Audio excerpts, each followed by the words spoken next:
Good evening, everybody. It's Sonia Ray from Sterling Results Fitness Club, and this is Staying Healthy Conversations. Tonight, we're going to have a bit of a chat about your DNA. So I'd love to talk to you about that. Oh, I'm going to tick that. That's cute. Something just came up on my screen about one of my 6 foot...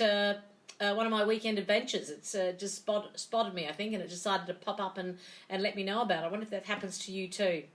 So Sunday, today, I think is the 8th of March, and we've had a magical day here in Sydney. I hope your day around the globe has been just as lovely.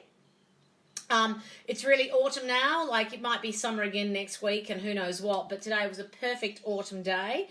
A little bit of sprinkle in the morning with some rain and just a lovely day. We went out hiking this morning, of course, on our Sunday morning, and it was just perfect weather. No humidity, great day. It rained on us. It just felt fabulous. So did you have a fantastic weekend? Love to hear about it.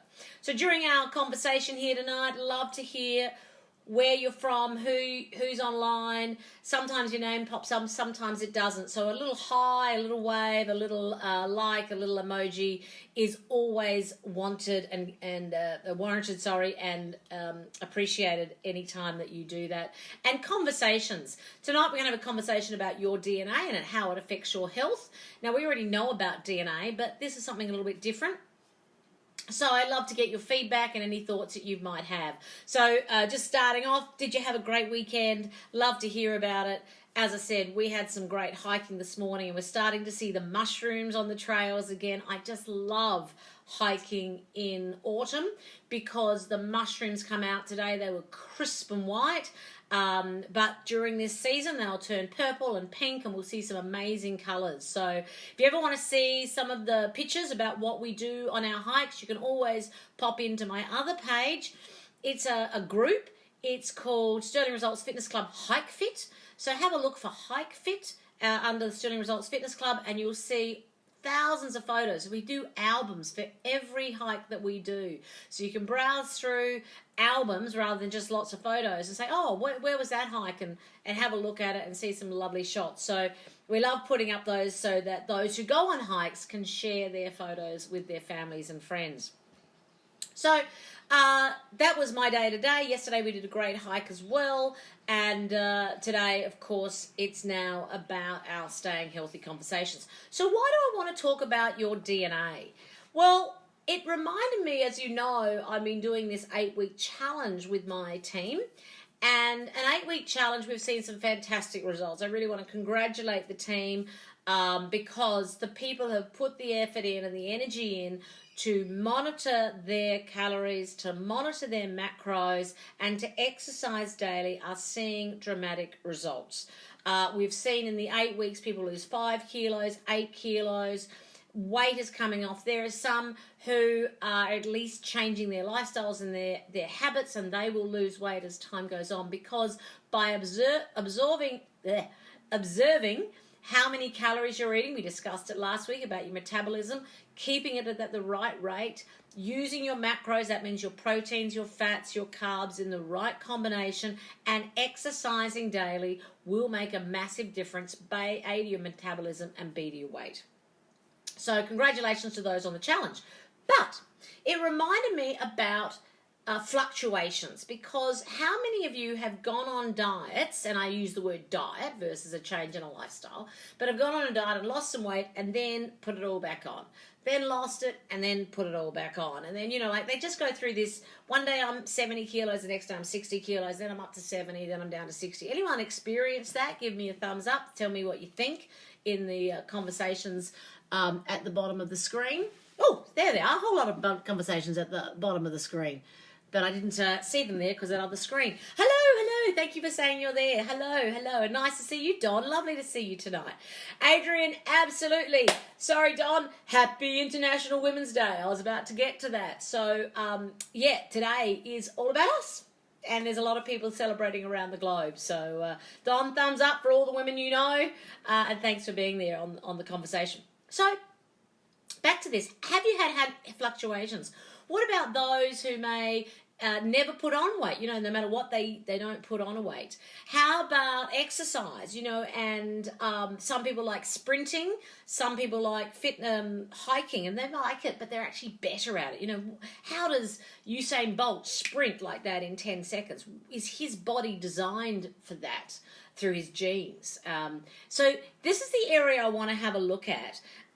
Will coffee affect you at night? Will it not affect you? So all of these things, your weight, your exercise, and even coffee can be affected by the genes that you have. Now, we already know the genes affect us from a health perspective. We may have a genetic disorder that's affected by our genes. We already know, like, sometimes we have cholesterol issues that have got nothing to do with diet and all to do with the genes that have been passed down. So we understand genetics.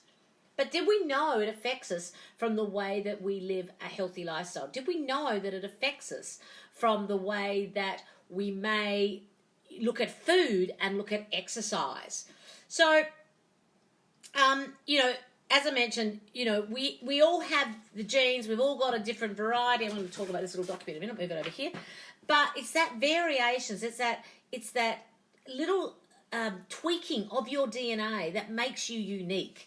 And you have a completely different DNA to someone else. So the way your body responds to food, the way your body responds to exercise is different to me, to someone else on this call, etc. So all of us are individually different. We understand genetics, but it's also a lot to do with your food and your nutrition.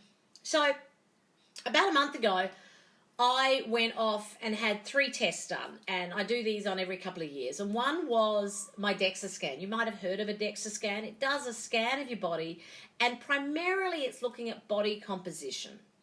Primarily it's looking at where are you storing your fat? What's your body fat and where are you storing it? And what is your body composition? What's your bone density? What's your muscle density? What's your lean tissue density, etc.? So it's a great scan to do, especially if you're on a body transformation program, and I highly recommend that. The second one I did, and we talked about it last week, was metabolism. So there's a formula for metabolism, but sometimes you're different. Sometimes because of the amount of exercise you're doing, the type of food you're eating, your metabolism may work faster or slower than other people. So I did my metabolism test, which showed me a completely different metabolism rate to what my formula would be. And the third thing I did was a DNA swab. And I did a DNA swab, and they test 7 genes. And those 7 genes have a look at your makeup from a fitness perspective, an exercise perspective, a nutritional perspective, and actually also a triglyceride perspective. So I'll just have to make sure I read this correctly for you. But the scan itself looks at, and we're going to look at both a weight perspective, a weight management. So the genes have a look at weight and appetite, body size and weight regain, fat storage and fat burning. So how does your DNA affect those components? And also, it gives you an insight into your exercise. What is better for you? Are you a sprinter? Are you a powerlifter? Or are you an endurance hiker? How do you recover? What is it that your ligaments and your body's doing? So how is it that you get through exercise? What is your DNA allowing you to do? So you can have a look at these results and see what impact it makes. Hi, Meg, how are you? Lovely to see you tonight. So I'm just waving to the people that names pop up. I'm not sure whether with Facebook Live, I never do actually know if people are watching or they're just passing through. But hey, I love it anyhow. So nice to see you if you're passing through or you're watching. So it's great to see everyone tonight. So DNA is our conversation. And interestingly enough, research has shown that, if you do some genetic testing and you have a look at the results from a personal perspective, a personal use, the people who know their genetic profile generally will make sustainable, healthy changes to their lifestyle, or based on diet and exercise, so they have a better and healthier lifestyle. So if you know what your genetics are doing, if you know what your genetics are saying about you, then you will more than likely make changes to make that happen. So Hello, everybody, for dialing in. It's so nice to see people dialing in tonight. So once again, hi, how are you? So tonight's conversation is about DNA, and I'm just about to start looking at the fact that DNA we understand. I'll go back and recap that last sentence. DNA we understand as being part of our genes. We know that. And we know from a lot of health reasons and a lot of genetic disorders that come from our DNA. But did you also know that DNA can look at how you manage your weight and what sort of exercise is best for you? Did you know that there are specific genes related to weight management, your appetite, your food and appetite, how you store fats and how you burn fats? There are specific genes related to how you recover, what sort of exercise you should do, how you recover from exercise, and what injuries you might get. So is your body prone to injury? So believe it or not, if you know your DNA, you can actually start making impacts on your lifestyle. So we shouldn't just let our DNA rule us. Maybe if we knew what our DNA was doing, we could make lifestyle changes. And that's what I want to talk to you about tonight. I want to talk to you about what are some of the things the DNA could tell us that could make a change to us. Hi, Sue. Hi from Canberra. I love you when you dial in. Thank you for doing that. Are you sitting on the porch again tonight like last week? I hope the weather's good for you. I was just saying earlier, the weather in Sydney has been great. I hope all my other Sydney watchers have enjoyed their day today. Hiking today, as I said at the beginning, was fantastic because of all the mushrooms that are out there. And I love hiking in autumn because we get a little bit of rain on us. It's a little bit sprinkly, but it never matters because when you're walking up a hill, you get hot. So the rain is brilliant and the mushrooms are coming out. So today we had a brilliant day. So I hope your day, wherever you are, has been magnificent. So the other thing, a little note down here I mentioned is that obviously the environment plays an impact. So we talk about genes and we know that that's our DNA, but of course we have a lifestyle and we have an environment.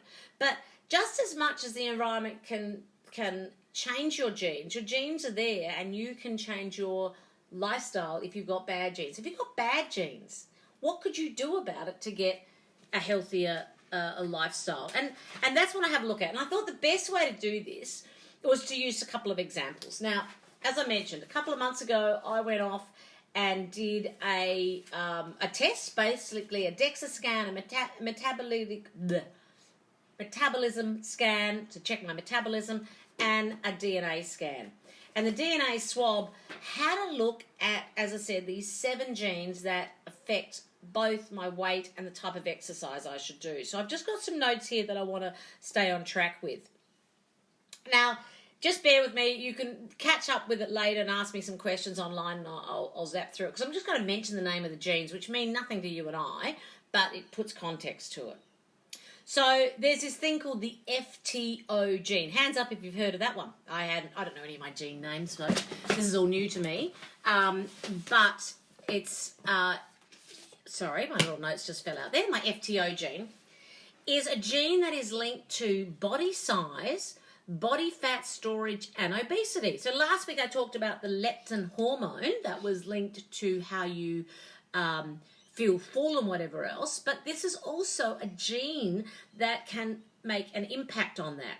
So the gene FTO affects your eating habits, your food preferences, your appetite, and your sense of feeling full. So leptin is a hormone, but that hormone may be affected by this actual gene that is in your DNA that no one else has. Your DNA is your DNA. Now, FTO for me is in the red. Now, if it's in a red, it's in the bad zone. So green, good zone, orange, you're Mr. Average, and red, bad zone. And so the red zone means I always feel hungry, I have an increased appetite, and I like sugary and fatty foods. So, interestingly enough, that is true. All of that is true. I'm always hungry. You know, I just thought it was my fast metabolism, which it is, but I'm always hungry. And it makes sense. I've got the hungry gene. I'm always hungry. How many of you are in the fridge all the time? Maybe we've all got this gene. Also, you know, I can eat. I have a nice appetite. And when I was much younger, I would always put a bag of snakes in the trolley at the supermarket. You know, and I would go out and I would have my hot chips. Even I think when I was much younger than that, I would have fatty foods. Absolutely. There was nothing I didn't, I'm probably like everyone normal. When you're young, you eat too many sugars and too much fatty foods.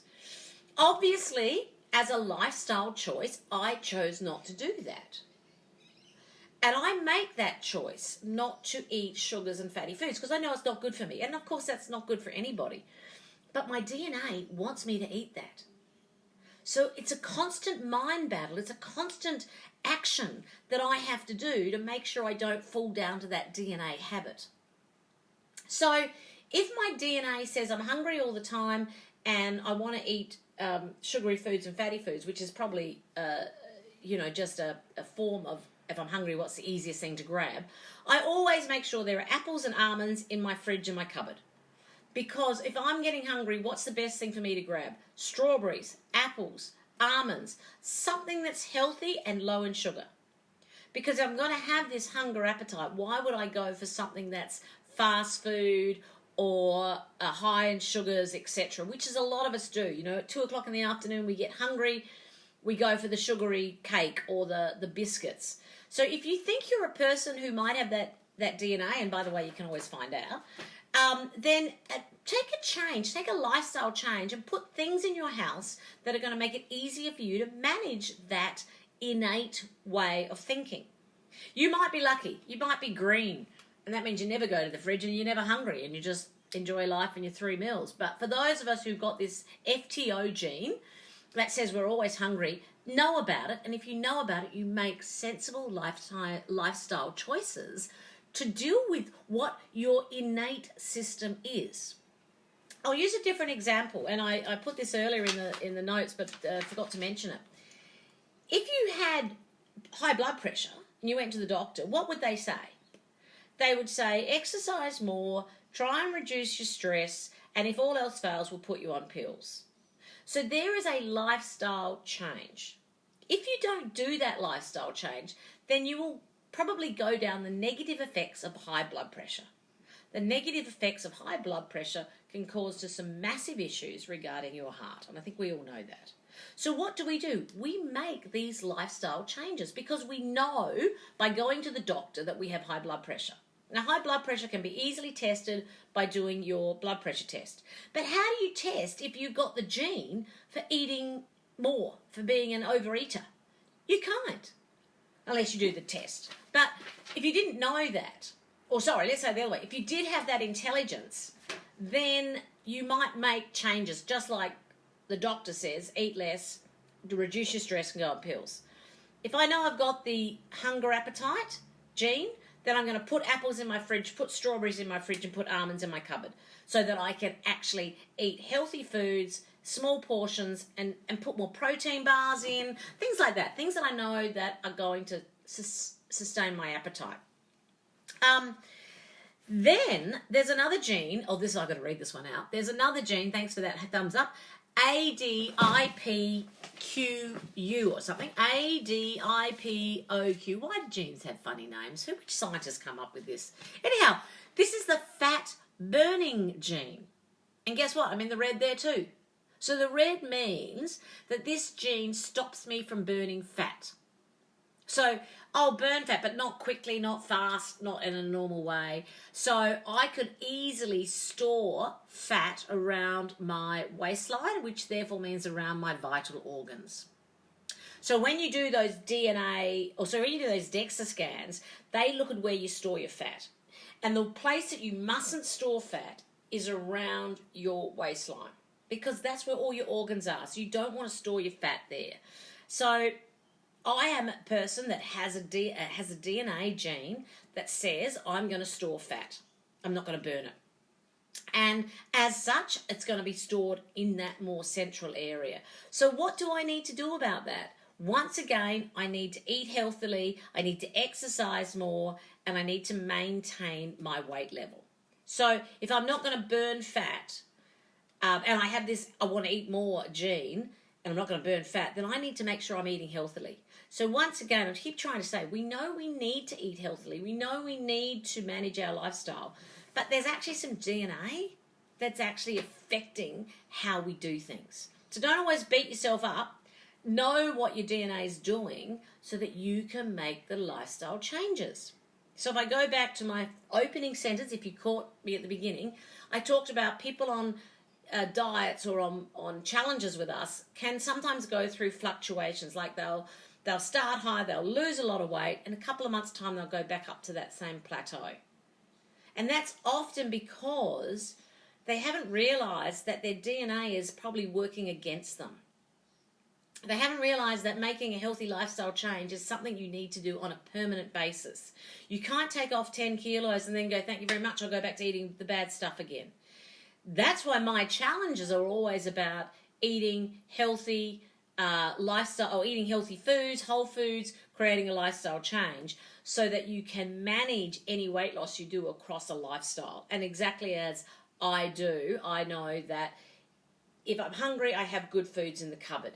If I'm going to store fat, I need to exercise more to make sure that I keep burning the fats that I have in me. So these sort of things are really, really vital. Understanding that your body is genetically different to someone else, that your way of dieting is going to be different to someone else, or your way of managing your weight is going to be different to someone else, and managing your exercise.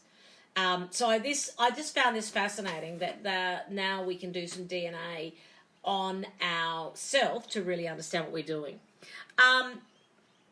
Hello again to new people who are signing in. I really love it when people dial in. So if you're passing through, great. If you're staying for the conversation, even better. Love to hear from you. Type away if you've got any thoughts on this, because it might be a new topic for you. I also mentioned at the beginning that these genes also can have a look at what you are better at when it comes to exercise. So when I studied my fitness course, they talked about the fast and the slow twitch fibers that are in your body. And a fast twitch fiber is when it's very explosive. You want to do something like a sprinter. You're doing something fast, hit. You might be one of those big monster weightlifters, in the Olympics. I lift up 110 kilos, I pump it above my head and I drop it on the ground. Then you've done. So fast twitch is about using explosive moves, and you use your energy straight away. Slow twitch are when you do more endurance type of activities. You love walking, hiking, rowing, things that are very much endurance and slow based. When we studied this, I'd often ask, how do I know which twitch someone has, which fiber someone has? Because obviously you want to train a new client based on what their fibers are doing, so that their body is designed accordingly. So we know they're in there, but the question is, how do I also know that? And then how do I take advantage of that? So that's, of course, linked again to our DNA. And so this little report will tell you that. But it just allows you that when you're doing your training, some of you will like walking, some of you will like running, some of you will like sprinting, some of you will like powerlifting, some of you will like circuit classes. And that's often to do with what your innate system is about. Not just the fact that you wake up in the morning, that's the exercise that you've chosen. It's actually what your body prefers. Likewise, there's a gene that will talk about how you recover from exercise. So it talks about whether you're a person who needs to have more rest days. So if you do a hard workout, what is the impact on your body? Now, we all need rest days, but someone's DNA may be different to someone else's, and you might need more rest days than person X. My DNA shows me that I have less collagen in my system, and so my ability to recover from a ligament point of view is weaker, shall we say, and therefore I need to stretch longer and stretch more often. That I'm a little less flexible than other people. Now, I know this. I think the classic is, half the things I'm telling you, you go, yeah, but I know this. Because when you're our age, we probably know our bodies pretty well. But sometimes we might be fighting against our bodies. So once we understand some of the technologies and what we're doing, then we might be able to adapt our lifestyle. That's what I keep going on about. We might be able to adapt our lifestyle to meet our DNA or to overcome our DNA if we've got some negativities in there. So if I have a DNA that says that I'm not going to be able to lengthen my muscles as easily as someone else, then I need to take time to stretch. I need to take 60 seconds to stretch rather than 10 seconds. So long stretches for me is really important, but I know that because I now know what my DNA is saying. And, you know, you might find as well that you have a combination of types of body components that when you know what your body's doing, you know how to work with it and what you need to do. So, I like this one. My DNA tells me I've got a lot of inbuilt stamina. Now, I know you probably know that because most people know that I'm pretty energetic and I've got a, high energy bunny, AA battery built in. But it's fascinating. When I was up to 40, I didn't exercise. I don't know if you don't know that. I did not exercise up to 40. I hated netball that I had to do at 16. I hated tennis that I had to do it, or netball was 14, tennis was 16. I hated it. I hated sport. I hated anything. But do you know what? My DNA says I was built for it. My DNA says I was built to exercise. I just didn't like it. And I wasn't forced into it. I was sort of forced into it, but I don't know, there's something about it I just didn't like. And so I literally did not exercise till 40, and then I only exercised a little bit, until I get this, lifestyle change. My body is actually built to exercise. I should have been an athlete, the way the DNA says. And it says you love the gym. Your body is designed to be in the gym all the time. And it's fascinating because I love the gym now. Not just because it's my career, but I really do love it. And I really get a buzz out of being down there, and I don't, wear and tear as I'm doing the exercises. I can do a lot more. I've got a lot more stamina. On our Thursdays, we do 3 or 4 classes, and I do all the classes with all the people. So when clients come to one, I might be doing 3. So one a day, I might be doing 3 a day. And that's actually in my DNA. Now, if I'd known that as a 16-year-old, I could be a different person now. Probably not, probably the same. But, it's fascinating. And I think there's a lot that we could know. So there might be not much as we head towards, and by the way, one day few years' time, I'm going to head towards 60. Maybe there's not a lot I can learn. But if you're in your 40s, there's probably a lot you can learn about understanding your DNA and therefore make adaptations to your lifestyle to give you a better life. So, I think the other good thing is I know now that running this business and doing all the exercise I do, I don't have to be worried about it because my body, as long as I stretch it and as long as I watch out for recovery, my body's actually going to be coping with stamina or with exercise. I've got the stamina to continue that on. But likewise, I now know I put on weight around the middle. I'm highly at risk of being obese at any time if I don't manage my diet. My DNA wants me to store fat. My DNA wants me to eat more. But luckily, my DNA wants me to move more. So I need to constantly move more because more than likely if I stop, I'm going to eat more. And then I get into that spiral of eating too much and then, putting on weight really easily. So my DNA is telling me that. And my whole conversation tonight has been about if I knew what my DNA is telling me, then maybe I could make some lifestyle changes to manage that. And that's the key thing. I know 2 things about my DNA, and so I need to make adaptations for that. So I'm not trying to sell you on get one of these things done. I'm just letting you know that you can, or you do have your DNA, which is completely different to someone else's. And so how you manage your life is key, but go back to basics. Basics are eat whole foods, keep away from sugars, exercise daily, eat the right amount of food, and that's sort of going down to your metabolism, and you will actually be a healthy person. Because really, at the end of the day, the DNA is going to tell you that. It's going to say, eat the right amount of food, eat whole foods, don't eat over fatty foods, don't eat sugars, exercise daily, 30 minutes a day, you need to exercise. Get your steps in, get your exercise in the class in, and you will live a healthy lifestyle. So your DNA is doing it, but by the way, living a healthy lifestyle is those key things. So I'm just going to recap by reading this note as well. I have to listen to bits. I'm allergic to poles. Coming up to that. Don't you worry, I'm going to finish this off. So the first part was all about DNA, and then I've got a very little quick tip for you on poles, because some people are allergic to them. So once again, just so you know, DNA does give you a bit of information about your body size, weight, and your ability to lose weight, whether you can maintain weight loss, the way your body stores and processes dietary fats, your likelihood of altered triglycerides and cholesterol, whether your muscles are equipped to work in this explosive manner, whether you're better suited for endurance sports, your baseline for aerobic stamina, your risk of energy, and your risk of injury, and your rate of recovery. So if you're interested in DNA, there are places all around the state, the country that do DNA testing. I think it takes about 6 weeks, but it just gives you some insight, and I'll pop that into the feed tonight.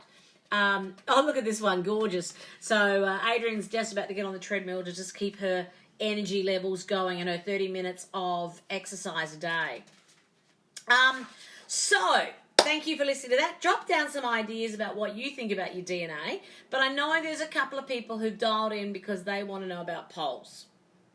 I'm talking about hiking poles. So while I have a little bit of that, think about the conversation on DNA. And if you've got any feedback, you want to tell me about your weekend, you want to tell me you're doing exercise, drop that in, because I'd love to hear from you. And by the way, once again, 7 out of 8 people that have shown me their names today are women. So happy International Women's Day to you.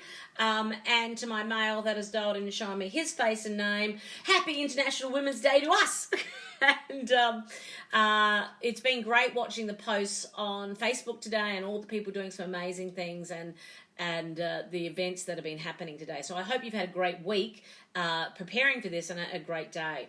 So, hiking poles. Do you hike? Is it something you'd like to do? Have you used poles? Do you like poles? We have a conversation on hiking poles every time I go hiking. We've got those who love them, and we've got those who hate them, and we've got those who say, should I use them? And every week I go through a conversation with new hikers and existing hikers while we're out hiking about the benefits of using hiking poles. Now, first and foremost, I have hiking poles and I use hiking poles. I absolutely use hiking poles on all of my international treks and most of my going away, weekends away. I do not use hiking poles in Sydney simply because they actually make me go even faster than I already go, and I don't think that's fair for my clients. So there's a reason I don't use hiking poles, but there's a good reason why you need to use hiking poles. So tonight I want to go through the top 5 points about why to use a hiking pole, and also to let you know that next week I'm going to have the whole conversation about hiking equipment, because everybody's asking me about backpacks, poles, water bladders, hiking shoes, etc. So I'm going to do a story on hiking gear. So I'd love you to dial in, even if you're not a hiker. Just join me for the fun of the night anyhow. But tonight, hiking poles. Why do you think I think they're great to use? If you want to jot down your ideas while I just waffle here for a moment, please do. Why do you think hiking poles are so good to use? So I really do encourage people to have them. But, you know, it's going to be your personal preference if you like them or not. So, number 1, hiking poles assist your knees when you go down hills. They assist your balance and your knees when you go down hills. So I get a lot of people with bad knees. They've played netball too much. They've done running in the years gone by. They've played rugby, whatever. They've got bad knees. So hiking poles will actually help your knees as you go downhill. And every hike has an uphill and a downhill. Hiking poles will help your heart as you go uphill.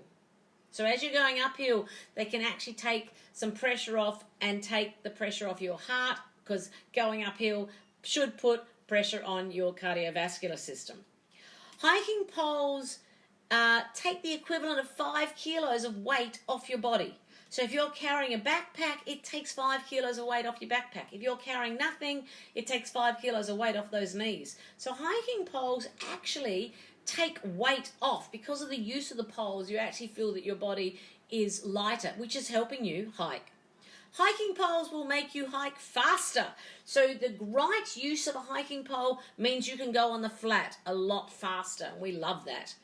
And hiking poles gives you an upper body endurance workout. So an upper body workout, when we hike, we get great lower body workout, but our hands hang here as we walk along.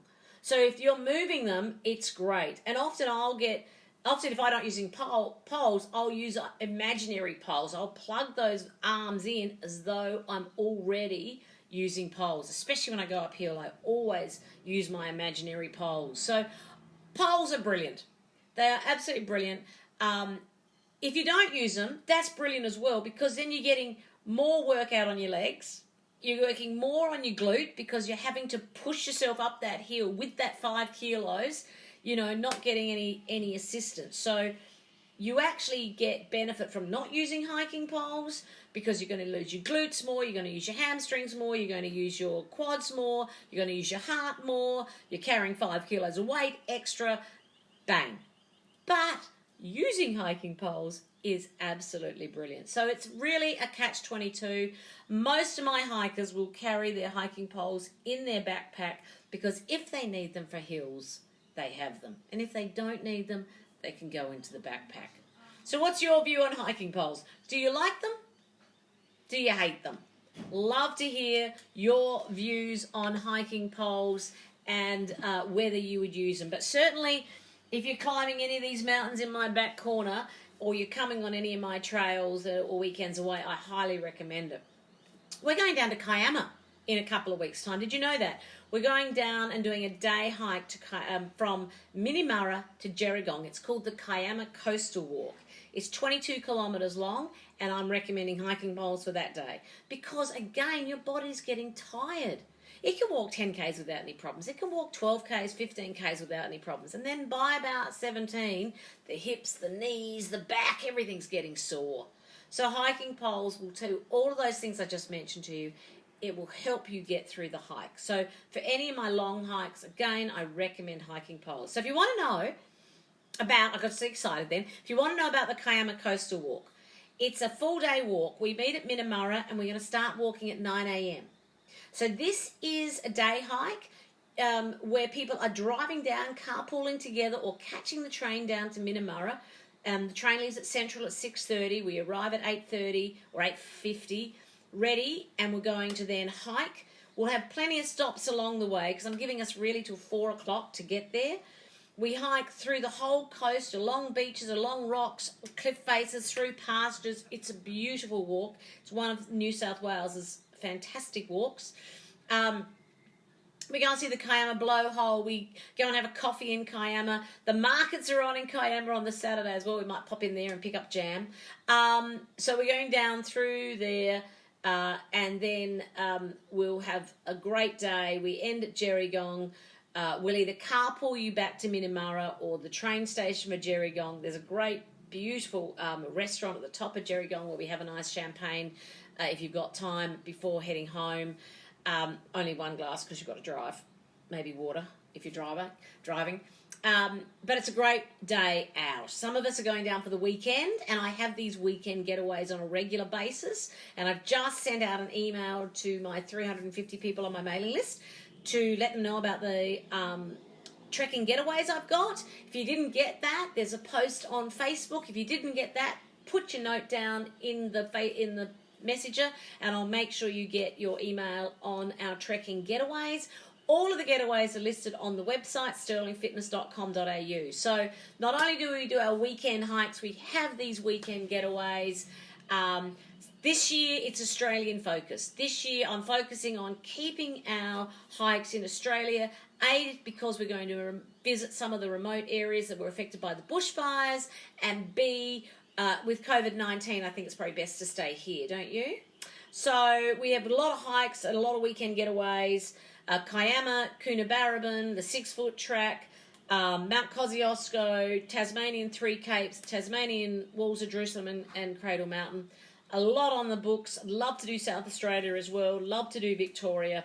So if you're interested in any of our getaways, you'll find lots of information on our website, the Facebook page, and the email that's just gone out.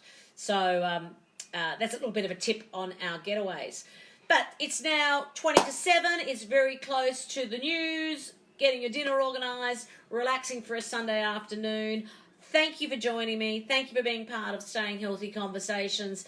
As always, I hope you have a sterling week. And more importantly, this has been Sonia Ray, and you have a sterling day.